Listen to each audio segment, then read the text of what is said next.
listening to Crystal Clear Lore, a Wormsong production.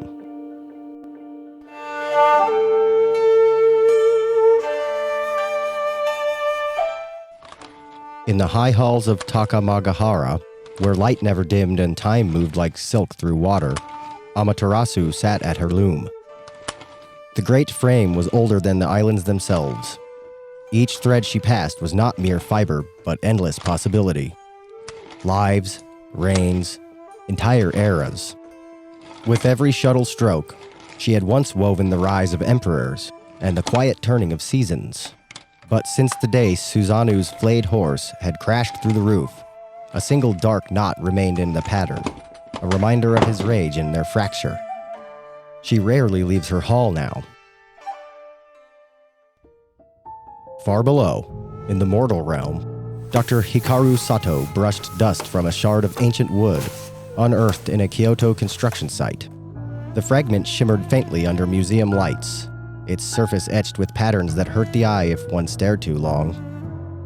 The dig report called it unidentified ritual object, possibly Heian period.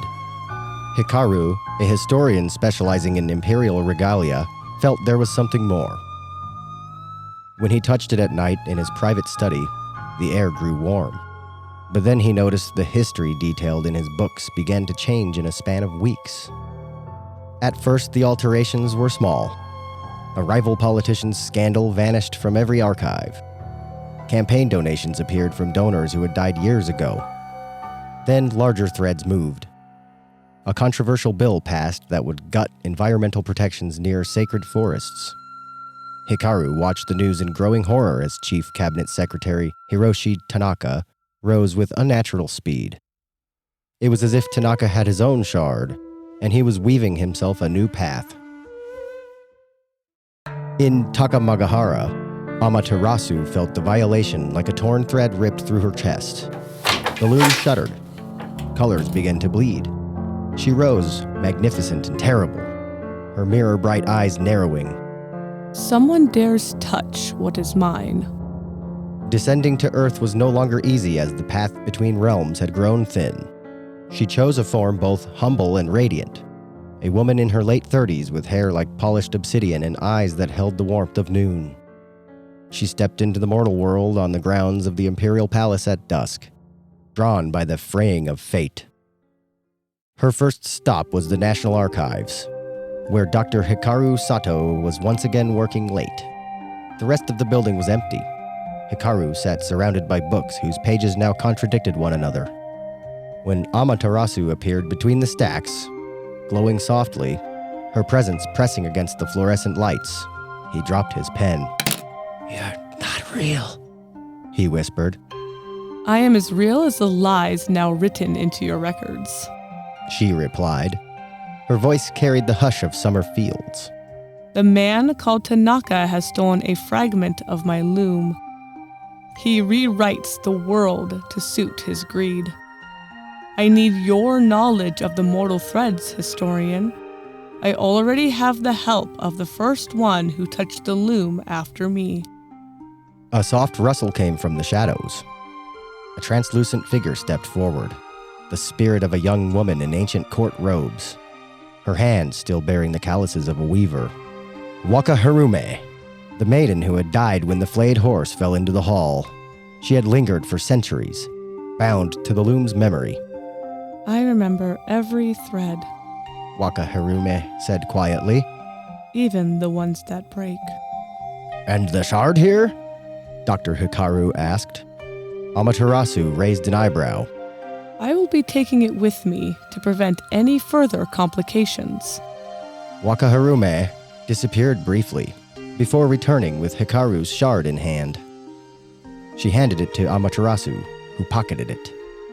The unlikely trio formed quickly after that. Hikaru provided all necessary maps and historical context. Wakaharume could sense where the stolen fragment pulled at the fabric of reality. Amaterasu supplied power to help track Tanaka, though each use in the mortal realm cost her. The sunlight grew fractionally weaker with every intervention. After hours, they finally tracked Tanaka to a private villa in the mountains outside Kyoto. The security force was mortal. but the air around the house stank of corrupted divinity. Inside, Tanaka sat before a makeshift loom constructed around the ancient shard. Threads of pure light, stolen futures, stretched across the room. With each knot he tied, a new favorable outcome solidified. More power, more wealth, the silencing of opposition. "You don't understand," Tanaka said when they confronted him, his eyes fever bright. "Japan needs strength, certainty. I am only weaving what should have been." You weave for yourself. Amaterasu answered. No mortal hand may command the fate of nations. Light flared around her. The battle that followed was not fought with blades, but with threads. Tanaka, empowered by the shard, lashed out with ropes of altered history. Visions of riots, economic collapse, and personal ruin aimed at his enemies. Wakaharume danced between them, her ghostly hands catching and redirecting the threads. Hikaru, armed only with truth, recited the real histories aloud, weakening the false knots. Amaterasu moved like the sun breaking through clouds. She seized a handful of Tanaka's stolen threads and began unweaving them. Pain flared across her palms. Each thread carried the weight of changed lives. Tanaka screamed as his carefully built empire frayed. His scandals reappeared in headlines. Donors withdrew, and his past misdeeds resurfaced like weeds through pavement. In desperation, Tanaka drove the shard toward Amaterasu's heart, trying to bind the goddess herself into his pattern. Wakaharume threw herself between them. The fragment pierced her spirit form, but instead of destruction, something ancient and merciful occurred. The maiden's long guilt over her own death merged with the shard's power. For a moment, she blazed like the first dawn after the cave. Now, my lady, Wakaharume whispered. Amaterasu took the shard. The full power of the loom sang through her. She pulled every false thread Tanaka had tied, letting them unravel into golden dust. The politician collapsed, suddenly ordinary again, his eyes empty of stolen certainty. When it was over, the three stood in silence amid fading light. Hikaru looked at the goddess. "What happens now?" Amaterasu regarded him with ancient sadness. fate is not a single cloth. It is many, overlapping, mended by countless hands. Mortals weave as much as gods. I had almost forgotten that. She turned to Wakaharume. You have guarded the loom long enough. Will you return with me? The maiden smiled for the first time in 1,000 years. Only if the loom has room for new hands and new patterns. Amaterasu smiled at her old friend and nodded.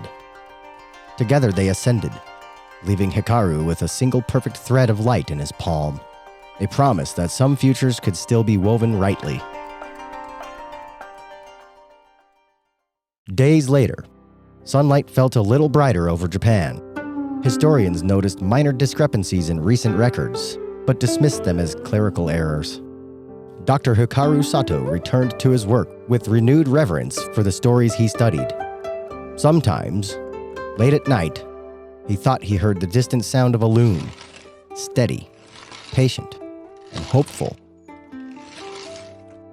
In Takamagahara, Amaterasu sat once more at her great frame. Beside her, Wakaharume worked a smaller loom, weaving not just imperial fates, but the small, bright futures of ordinary people. A child's first laugh, a forest regrowing, even a hesitant apology accepted. The dark knot from Susanoo's ancient rage had finally been untangled. Outside the hall, the sun shone steady and warm, neither too proud nor too hidden. For the first time in centuries, Amaterasu smiled as she worked, and the world below, unknowingly, smiled back.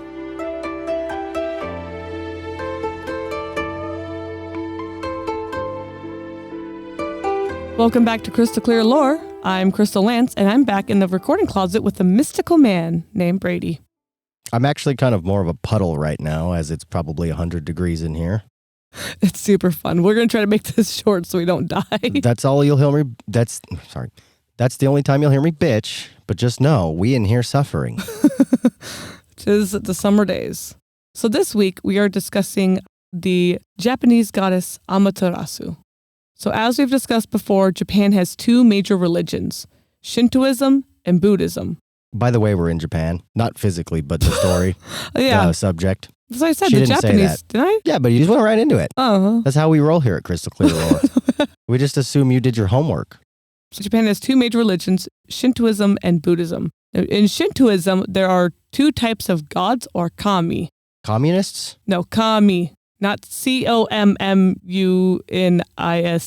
Instead, it's Kami. Oh, kami. Kami, yeah. Not to be confused with the commies. Different kind. There are the Amatsukami, which are the heavenly kami, and then the Kuritsukami, which are the earthly kami. So the gods in heaven, the gods on earth. Is this going to be on the test? I don't know, we'll see. I'm not taking notes. I'm going to be mean. Today, we are going to be discussing the most important deity in Shintoism, which is Amaterasu. Yeah, it's hard to say, by the way. I had to read that whole story, as you heard. You guys don't know the struggle. If this was a video, I'd put a take counter. Honestly, that's not a bad idea. Amaterasu is the Japanese goddess of the sun and the chief deity of the religion. She is one of the Amatsukami, which makes sense because as close as we can get to translating her name, it means person who makes the heavens shine. Lovely. She's a sun goddess, right? She's making me sweat. Yeah, she is. If it makes you feel better, it gets way hotter and way more humid in Japan. Actually, just quick side note. I was talking to the children about this the other day, and it's not like the sun gets hotter. We just get closer to it. This is true. So just keep that in mind. Roosters are her sacred heralds of the dawn, and she's a three-legged raven messenger that are her sacred animals. She is usually depicted as a woman, like a gorgeous Japanese woman, right, with a sunburst behind her head. I'm still stuck on three-legged raven. That's a three-legged raven. It's just hard to picture. You take a raven, okay, Where's the third leg? in between the first two legs, I assume. This is supposed to be PG. 13 at least. Ravens don't have penises. Calm down. They have cloacas. Now it's definitely rated R. It's your random fact of the day. Amaterasu is one of the three precious children of the creator god Izanagi. Her brother, Susanoo, who is in the story, is the storm god, and her sister, Tsukiyomi, is the moon goddess. So, in a lot of things, a moon goddess, Tsukiyomi, she's not like everything. I think even like Studio Ghibli has a movie just about her. She's a huge goddess. So we're going to have to come back and talk about her too. And we'll have to talk a little bit more about Susanoo. So these three kami, though, between Susanoo, Tsukiyomi, and Amaterasu, they're like the main three gods. Can everybody put it up in the comments for her pronunciations on these? She stutters to speak English. She's doing wonderfully on the Japanese. That's because I studied Japanese for like 2 years, and so I learned that it's all a rhyme. Every syllable in Japanese rhymes. So if it's going to be like a su, right, for like Susanoo, or tsu, with the T at the tsu, or ku, it all rhymes if it ends like that. So then if it's a O, it's usually like yo, it's always O sound. If it's I, it's always an E sound. If it's an E, it's always an E sound. If it's an A, it's always an A sound. Two O's or a U, it's a U sound. Who knew you were going to get a Japanese lesson today, guys? But at least on pronunciation, because it's very syllabic and it's in a rhyming scheme. There's a little bit of difference things when you get into the different types of like imported words like kohi, coffee. Okay. I actually, jokes aside, I actually enjoy reading Japanese words. It's kind of fun because of the rhymes. It's like spit in a fat rap. It's very nice. And it's not half as tricky as English, because English is like, we don't care about rules. But anyway, we won't bore you with linguistic studies anymore. Unless you want it, then, reach out. Then we'll start a crystal clear language podcast, I suppose. As long that one's going to cost $9.99 a month, though. Oh, yeah. The sheer amount of research, y'all are paying for that one. Amaterasu is known, probably maybe not best known, but she's like one of her big things she's known for is establishing the imperial line in Japan. So her brother Susanoo descended to Earth and saved a beautiful maiden from a dragon. I like dragons. Which just feels weird because we learned about Eastern dragons in a previous episode, right? And Asian dragons. But they're usually not bad guys, so I guess one went bad. Susanoo slays the dragon, marries the maiden, and then he finds a sword in one of the dragon's 8 tails. He gifts the sword to his sister Amaterasu and then spends quite some time on Earth with his new wife. What is their obsession with extra body parts? When we get into the multi-tailed dragon thing, like there's dragons, that actually might be it because Eastern dragons don't have 8 tails. So this wasn't an Eastern dragon. I don't know what kind of dragon this was. It's a fancy dragon. He's a fancy boy. And he's like, oh, I can braid my tails. He's so fancy. Because we had the 3-legged raven now, and we have the 8-tailed dragon. What's next? Well, the 8 heads. So this specific dragon is a very specific thing, right? It's not like there's all these types of dragons. It's one legendary creature. Oh, this is just a Pokemon, like a legendary Pokemon. Pretty much. Like Kyogre and that one bird one. Oh-ho. Oh-ho. Yeah, Ho-Oh. Ho-Oh. Dude, it's been a minute since we've been in the Pokemon first. I don't even remember if those were legendary or not. I just remember they were like... Ho-Oh was. Yeah, Ho-Oh was, wasn't it? Yeah. Yeah, because there was Pokemon 2000 with all the little squiggly guys. Oh, the Unknowns. Yeah, thanks, the Unknowns. And they had the legendary Pokemon in that movie. I remember it was all about that. So that's why I'm just like I'm struggling to remember back then, guys. This was a long time ago. We're old. Do you want to know a secret? I've been really tempted to download Pokemon Go again. Don't do it. It's bad. The urge keeps getting there, and I'm like, no, mustn't do it. We won't have a life again. Pokemon Go is a winter activity. Everything's a winter activity. Anyway, back to Susanoo. So he gives the sword from the dragon's tail to his sister and then hangs out with his wife and has a lot of babies. Because all his babies, they are the Kunitsukami, and they are the ones that rule Earth at this time. Did they have like 29 toes? You know, I haven't dug too far into these because we're going to have to do their own episode. Okay. So the most powerful of these Kunitsukami was Okuninushi, which is Great Lord of the country. He was so powerful that it was actually alarming to Amaterasu, and she sent her grandson, Honaningi, to Earth so he could reestablish her right as sovereign. After, I would say some, intense fighting, which if we get into the fighting and stuff, we'll be here all day. A truce was eventually formed. Honaningi made a deal with Okuninushi that as long as Okuninushi remained loyal to Amaterasu, he would be the protector of the imperial family. Okuninushi demanded that Amaterasu build him a shrine as grand as the palaces in heaven. She agreed to this. So, Okuninushi's shrine at Izumo was built, and it is a gorgeous shrine. I saw pictures. I went, oh, this is going to be on the bucket list of places to visit. An interesting note, the current emperor traces his lineage back to I don't know if it's mythological or actually there. It gets blurry this long ago, but traces his lineage back to Jimmu Tenno, who was Honaningi's great-grandson. Jim's Nintendo? No, Jimmu Tenno. Ah. And that was Honaningi's great-grandson, who is Amaterasu's grandson. So, in a way, the current emperor of Japan can trace his lineage all the way back to Amaterasu. That's interesting, actually. Yeah. Very interesting divine right to rule storyline there, which there is still a current emperor of Japan. I know some people forget about that because they don't have much power after what they termed the Great Defeat in the 40s. We won't talk about that. We won't talk about the Great Defeat. It will be a different podcast. But, so yes, the shrine at Izumo for Okuninushi is one of the holiest sites in Japan. It is gorgeous. Oh my gosh, go Google pictures and then come back because it's beautiful. But the beauty of this temple does fall short of Amaterasu's own temple at Ise. Now, I got confused. I was digging into this shrine to figure out okay, why is this one so cool?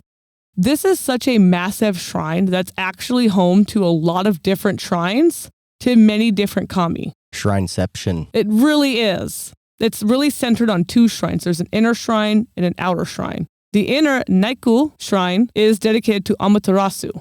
It is made of solid cypress wood, and not a single nail was used in its construction.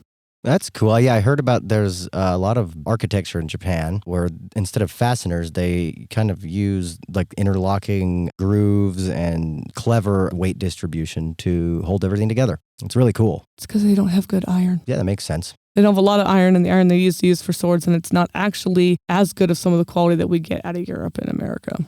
I watched a 2-hour dissertation on their iron once because I was really curious, and I hyper-fixated for a minute. How'd they make all those cool swords? Oh, no, they make the cool swords, but the iron has to get treated a certain way, so it's actually going to be durable.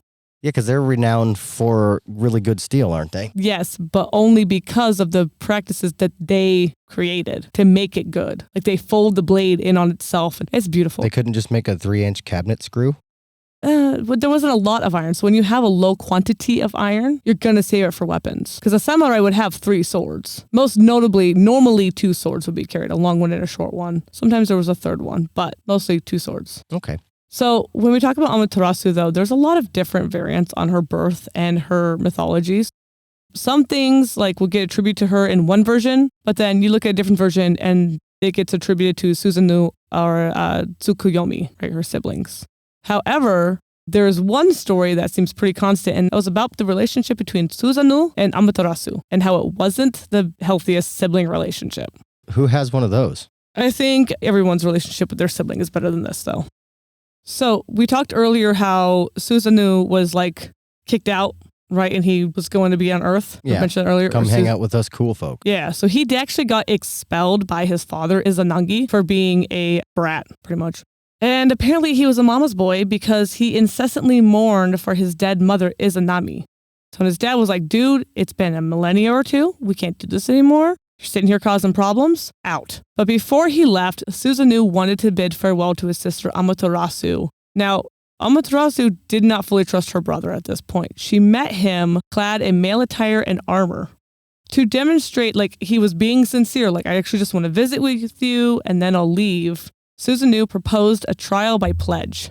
In this ritual, the deities exchanged and chewed objects belonging to one another, resulting in the birth of 5 or 6 male deities, again, depending on source, and 3 female deities. Amaterasu claimed the males as her son, while the females were given to Susanoo as his daughters. Susanoo didn't really care too much about who had produced what, or who was getting what at the end of it, because he declared victory on the grounds that he had produced male deities. But when they were given to Amaterasu, he was a sore winner. Does that make sense? Yeah. He raged with victory and then like began a campaign of destruction. He was a spoiled brat. Sounds like it. He ravaged Amaterasu's rice fields, defecated in her palace, and then committed further acts of desecration. Yes, he pooped in her palace. I definitely said defecation. Definitely triple checked that one because I thought that was weird too. Nope. And it gets weirder because Japan. Humans have been pooping on each other's stuff out of spite for a while. Yeah, but he did this because he won. Like, I was like, dude, what the fuck? I'd hate to see what he's like when he loses. God. Victory poop? Yeah, victory poop. Okay. Although Amaterasu initially tolerated these offenses, she was like, he's my kid brother. Eventually, he'll just move on. Susanoo's behavior just kept escalating. He ended up flaying a heavenly piebald horse alive, flayed the horse alive and then hurled it through a hole that he had made in the roof of Amaterasu's weaving hall. One of the weaving maidens, startled by the act, because who wouldn't be when a flayed horse is, being flung through the ceiling, she struck her genitals against one of the loom shuttles and died. Poop and genitals. Yeah, welcome to Japan. In her fury and grief, Amaterasu withdrew into the Ame no Lawayato. Finally one that got you. Okay, LWA is just hard for my tongue. Lawayato. Yeah, I can't do it. Which is the heavenly rock cave door, plunging both heaven and earth into eternal darkness, because remember, she's sun goddess. With the world cast in darkness, the gods, under the guidance of another god, we just have to really dig into these gods because there's a ton of them, of Omoe-kane, devised a plan to lure Amaterasu from the cave. Because it was dark, everyone was sick of the dark. We're like, all right, we got to get her out because she can't be like this. It's not healthy.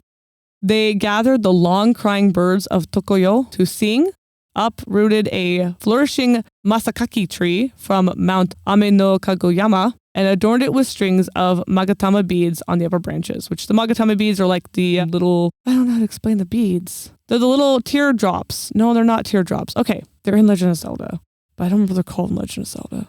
The little I've never seen that. They look like nines almost, or tadpoles. Because they're not like circular beads. They're like a really fat, I would say print 9, right? Where it's kind of curved with a hole in it. I've seen them at trade shows and whatnot. You see them and you're like, oh, those beads. They're not the normal little spherical beads. So they put those beads on the upper branches, a large mirror on the middle branches, and then white and blue cloth on the lower branches, all to draw her out. One goddess, Futotama no Mikoto, presented these offerings while Ame-no-Kayone-no-Mikoto recited a solemn liturgy. Can we just appreciate how long these gods' names are? I thought you were having a seizure. No, it's so long. So many of them are just like from the Hellenic and Kemetic and Nordic stuff are like short. And then these ones are like, we have 75 dashes and 67 syllables. While this is going on, Futotama-no-Mikoto is presenting these offerings. Ame-no-Koyane-no-Mikoto recites like a solemn liturgy. And then Ame-no-Uzeme-no-Mikoto performed a lively and provocative dance. She bound her sleeves with heavenly vine, wore a headband of vine, held bundles of sasa leaves, overturned a bucket before the cave door, stomped upon it, became divinely possessed, exposed her breasts, and lowered her skirt to her genitals.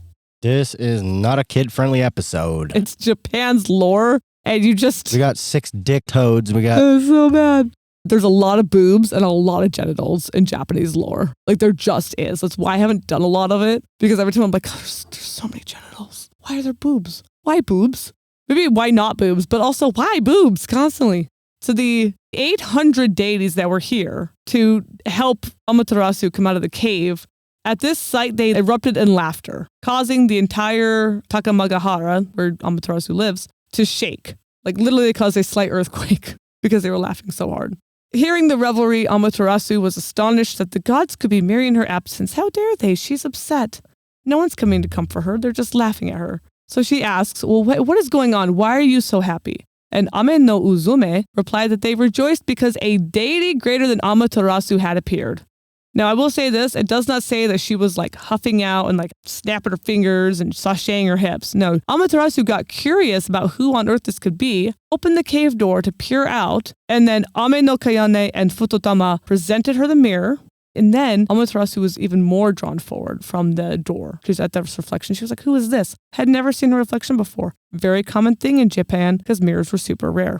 So Amaterasu kept approaching, and then as soon as they could, Ame no Tajikaro no Kami seized her hand and pulled her fully from the cave. The entrance was immediately sealed with a straw rope, preventing her return. Now, when I say a straw rope, I'm trying to think of anything other than the Goshinboku from Inuyasha. But it's a big, knotted rope. If you play Fatal Frame or any of the Japanese lore, it's the big ropes of straw that have like little talismans hanging off of them. Those ropes specifically is what the cave door got sealed off with. And as soon as that cave was sealed off, light and order were thus returned to the world. I have no idea how Amaterasu probably felt about this. She's probably mad for a bit because instead of letting her grieve, they just said, nope, get over it, and made her rejoin the world. And I felt like that was kind of messed up. That is like one of her main stories. There are so much stories about Amaterasu, and I'm not kidding. If I kept digging into her the way I wanted to and just kept digging into her stories and going through all her lore and pulling out all the bits, we would have a 4 to 5 hour episode on her. And I don't want to do that.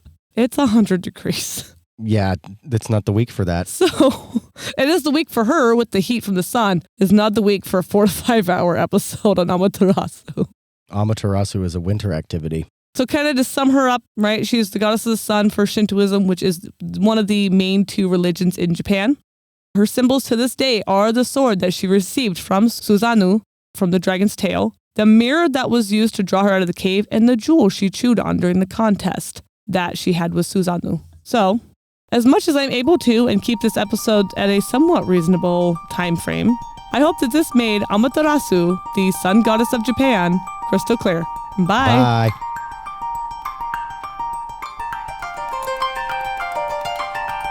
Follow us on Threads and Insta at Wormsong Media. That's WYRMSONG Media. Want to reach out to us? Email us at wormsongmedia@gmail.com. Again, that's WYRMSONGMEDIA@gmail.com.